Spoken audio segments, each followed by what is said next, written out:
Throughout my high school years, I endured relentless bullying, and my mother seemed utterly powerless to intervene. The reason?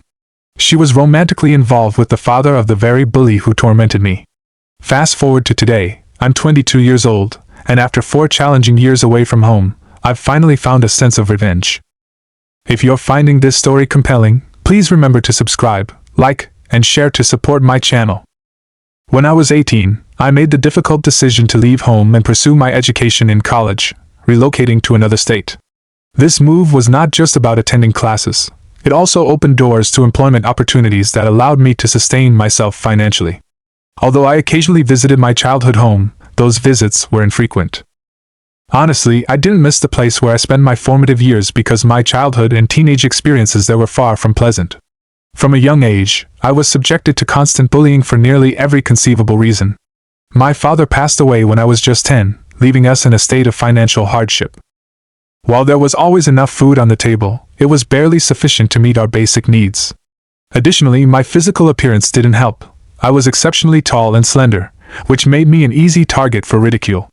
They even nicknamed me Slender Man, a moniker that I tried to brush off with humor, but deep down, it hurt immensely. High school was particularly brutal. The bullying escalated, and the tormentors became significantly more vicious. There was a specific group of girls who seemed to take pleasure in picking on me whenever they had the chance. While they were generally unkind to everyone, I was one of their favorite targets. Their constant harassment made me insecure about almost every aspect of myself, from my weight to my lifestyle choices. There were times I felt an overwhelming desire to just disappear. One memorable incident stands out. These girls mocked me for the length of my jeans, which ended just above my ankles because my height made standard lengths look too short on me. I didn't want to burden my mother with buying new clothes, so I kept wearing them despite their relentless teasing. Eventually, I couldn't take it anymore and fled to the girls' restroom, tears streaming down my face. I locked myself in a stall, allowing myself to cry for several minutes. When I tried to leave, I realized the restroom door had been locked from the outside. I could hear the girls laughing and mocking me as I pounded on the door from the inside. It wasn't until the janitor arrived and let me out that the ordeal ended. Even after that terrifying experience, I felt powerless to change anything because of my mother's inaction. From the very beginning of the bullying, I confided in my mother about what was happening. Instead of standing up for me, she advised me to keep quiet and ignore the bullies. I never understood why she wanted me to stay silent, and despite asking her countless times, she never provided a clear reason. Her only explanation was that our family was struggling financially, and we couldn't afford to engage in conflicts with those who mocked us. She claimed she was too busy working all day to accompany me to school and demanded that I toughen up. On top of that, she outright forbade me from complaining about the bullies, fearing that involving other parents would only escalate the situation. Reluctantly, I complied, even though I wanted to speak out against the mistreatment. I also felt a sense of obligation to my mother because she worked so hard to support us, and I knew she deserved some respect despite her shortcomings in defending me. After graduating high school, I began my college journey in a different state, which felt like the fresh start I desperately needed. My late father had left me a college fund, and my mother continued to send me money periodically. I also took up a part-time job to manage my finances better, allowing me to occasionally update my wardrobe with new outfits. In college, the environment was markedly different, people were more mature, and I didn't face the same kind of ridicule I had in high school. The community was warm and welcoming, and I found solace in being away from the memories of my troubled home life. During holidays, I would visit my mother and a few friends, but truth be told, living away from home made me genuinely happier since returning only brought back painful memories. Recently, a few days ago, I returned home for Christmas. This was my first holiday back as a working adult, and I wanted to show my appreciation to my mother for raising me under such difficult circumstances. I decided to surprise her with a beautiful dress and matching shoes, hoping it would convey my gratitude. However, before I could present her with the gift, my mother had a surprise of her own. A few days before my planned return, she messaged me saying she had been seeing a man for several months and felt it was time to introduce him to me, believing I was old enough to accept him into our lives. I was genuinely happy for her, especially since she had been single for most of her life after my father's passing. It did strike me as odd that she hadn't mentioned this man before, but I chose not to take it personally, assuming she was trying to protect me. When I inquired about his name, she declined to provide any details, insisting it was meant to be a surprise. Upon my arrival home a couple of days ago, I was eager to meet my mother's new partner and his family. She blindfolded me and led me to the living room, where I expected to meet them for the first time. I was excited and had even brought a box of chocolates and flowers as a gesture of goodwill. However, the moment she removed the blindfold, my heart sank. Standing before me was none other than the girl who had bullied me relentlessly throughout high school, smiling as if none of the past hurtful incidents had ever occurred. She was accompanied by her younger brother, who looked to be around 14 or 15 years old. I could hear her father speaking to me, but his words were a blur because my head felt foggy from the shock. After a few minutes of stunned silence, I couldn't bear it any longer and decided to leave immediately, even as her father continued to speak about how pleased he was to finally meet me. I retreated upstairs to my room without saying a word, while my mother's boyfriend tried to check on me, concerned if I was all right. Locked in my room, I struggled to calm myself, but my mother soon followed, scolding me for my rudeness and insisting that I apologize to her boyfriend right away. Frustrated, I interrupted her and demanded to know how long she had been involved with this man. Her reluctance to share the duration of their relationship made me realize the truth. She had been with him for almost 7 years, far longer than she had let on. This revelation made everything click into place. I understood why she had always urged me to stay silent about the bullying. It was because she was more invested in protecting this man and his daughter than her own child. In a fit of anger and betrayal, I told her to leave me alone, unable to comprehend how she could prioritize her relationship over my well-being. She attempted to argue, suggesting that she kept their relationship a secret to protect me from missing my father. It was as if she believed my anger stemmed from a longing for my dad, rather than her blatant neglect and favoritism towards her new family. I expressed my inability to forgive her, both now and in the future, for allowing me to suffer while she chose to remain silent. She tried to justify her actions by claiming their relationship was new and that she didn't want to jeopardize it because of her daughter's behavior. However, I couldn't accept her excuses. Eventually, she left, stating she would be ready to talk once I was out of my room and reminding me that dinner was at 9 p.m., implying I should join the family. I was in no state to engage in conversation, feeling utterly horrified and furious that my mother had chosen her boyfriend over me. It was clear that her explanations were hollow and didn't address the core of my pain. As I sat alone in my room, the weight of years of unaddressed bullying and maternal neglect pressed heavily on me, fueling my anger and sense of injustice. In a moment of desperation and heightened emotions, I made a rash decision. I called the police to report my mother. My intention was to sue her for the emotional distress she had caused me throughout my high school years. Instead of seeking legal counsel, I impulsively contacted the authorities to press charges. The police arrived shortly after, and I spent considerable time recounting the events that had led to this confrontation. Meanwhile, my mother and her boyfriend tried to downplay the situation, describing me as hysterical and suggesting that I was experiencing some form of breakdown. They recommended that I seek assistance from a family lawyer, and eventually left. Despite their reassurances, I was still overwhelmed with anger and anxiety, feeling a panic attack coming on. My mother erupted in anger, refusing to let me return to my room and berating me for being ungrateful and calling the police, which she deemed the lowest possible action. Her boyfriend agreed that I had overstepped, further isolating me in my distress. My chest tightened, and dizziness took hold, leaving me with no strength to retaliate. Moments later, I must have lost consciousness because I woke up in the emergency room. It turns out that the combination of stress, lack of food, and dehydration had caused me to faint. The nurse informed me that I had been unconscious for about an hour, and my mother had been there waiting to see me.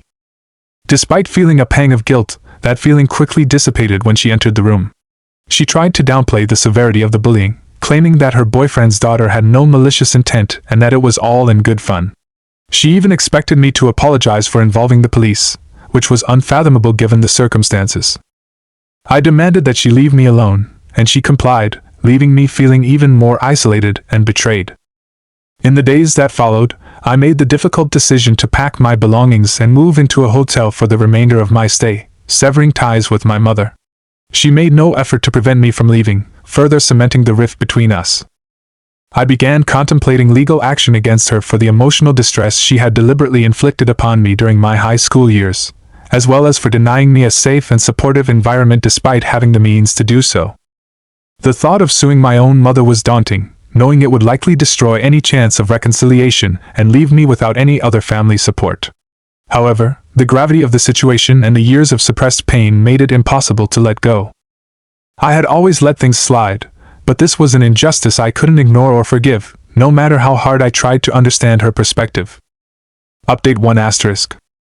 As I delved deeper into my situation, I uncovered more information about my mother and her boyfriend. When I confided in a friend about the recent events, she revealed that she had been aware of the dynamics between my mother and the bully's family for quite some time. Apparently, everyone in our neighborhood knew about the affair between my mother and the bully's father, although the rumors never reached me because I was so withdrawn and kept to myself. My friend admitted that she had chosen not to inform me, believing the rumors to be baseless and not wanting to cause unnecessary worry. It turned out that the bully's father had been cheating on his wife with my mother for several years, starting around my freshman year of high school. Their affair had been public enough that neighbors had seen them together near their workplaces. My mother worked as a front desk employee, while he was a surgeon at the same hospital. This revelation was shocking, especially since I had no idea that so many people were aware of their relationship.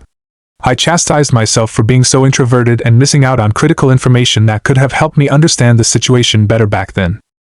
Learning that my mother had been involved with a married man and prioritizing that relationship over my well-being was appalling. Her attempts to preach about family loyalty felt hypocritical, given her own actions. I discovered that her boyfriend had recently divorced his wife and that he and his younger son had been living with my mother for some time. Meanwhile, the bully had moved out of the city around the same time I did, likely unaware of the ongoing arrangement. This meant that my mother's portrayal of her boyfriend as a new addition to our lives was a complete fabrication. She had deceitfully kept the true length of their relationship hidden, claiming it was only a few months when, in reality, it had spanned almost 8 years. The depth of her betrayal left me feeling utterly disgusted. To make matters worse, my mother had not reached out to apologize or even acknowledge the pain she had caused me. This lack of remorse further solidified my decision to cut ties and pursue legal action. Update 2 asterisk. I have officially taken steps to sue my mother for the emotional distress she inflicted upon me. With the support of my employers, I was able to negotiate a remote work arrangement, allowing me to focus on building my case without the added financial burden of hotel expenses. Thankfully, a friend generously offered me a place to stay, which provided much-needed stability during this tumultuous period.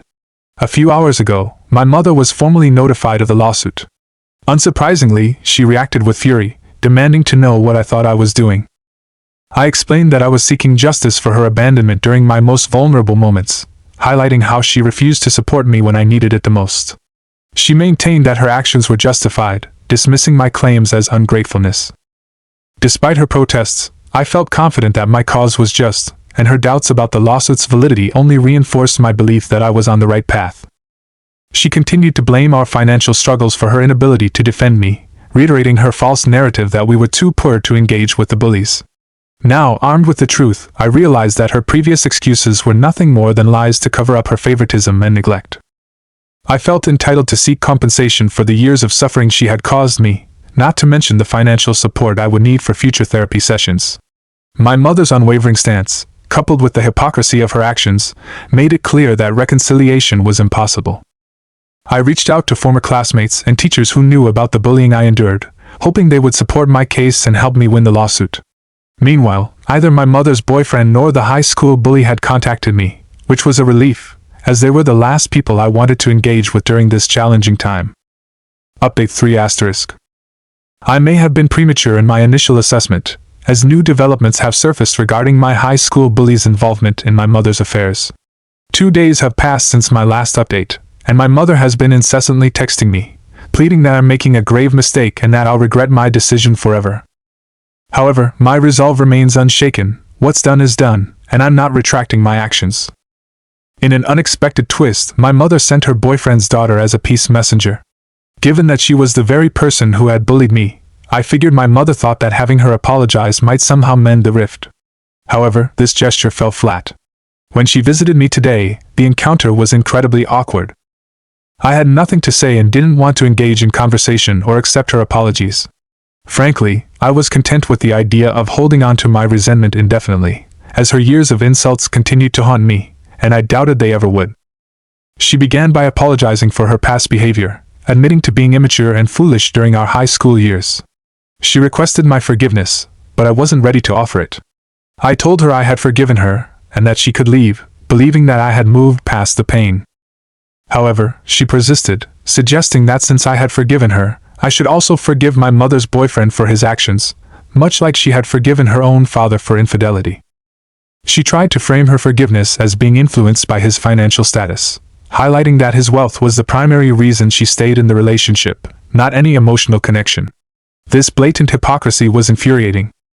I confronted her, pointing out that her boyfriend had used his money to support himself while neglecting his daughter, and that my mother had never spent a single dollar on me, despite his financial contributions during my high school years.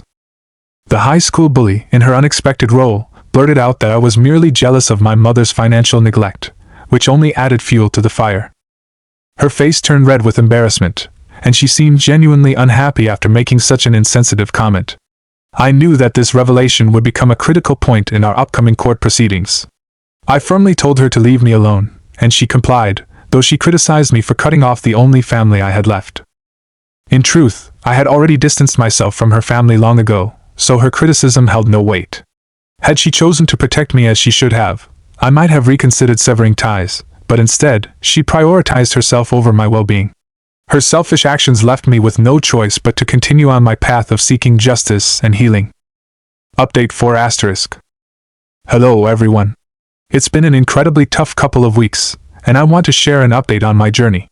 I've been tirelessly working day and night to build a strong case against my mother, proving beyond doubt that she was an awful person to me.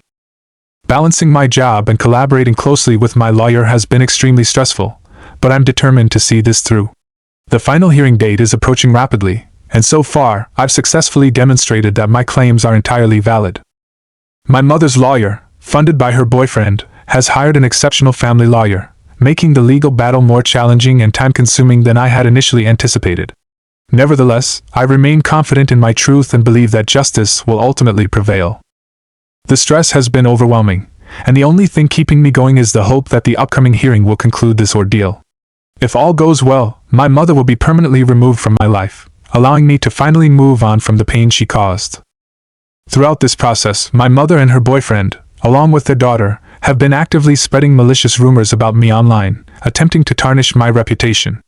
However, I stand firm with the truth on my side, and the support from my high school peers as underdogs is proving invaluable.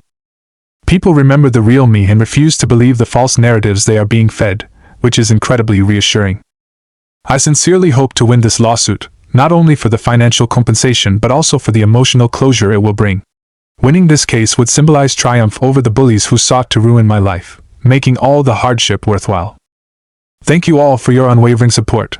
It means the world to me as I continue this fight for justice. Update 5*.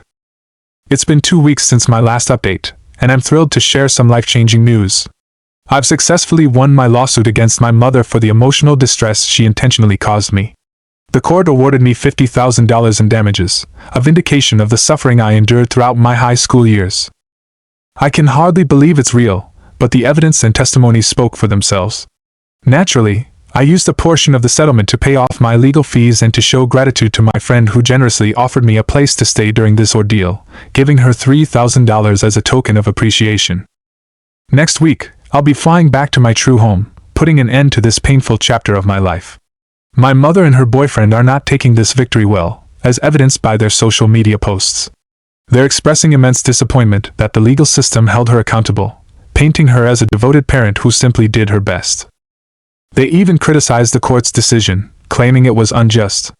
Meanwhile, my high school bully has chosen to block me, which is perfectly fine because their negative opinions no longer hold any weight. This victory is a monumental achievement for me, not just financially but also emotionally. I've finally overcome the legacy of bullying that once threatened to derail my life, and I can move forward with my head held high. To everyone who supported me, thank you from the bottom of my heart. Remember to subscribe, like, and share this video to help spread my story and support others who might be going through similar struggles.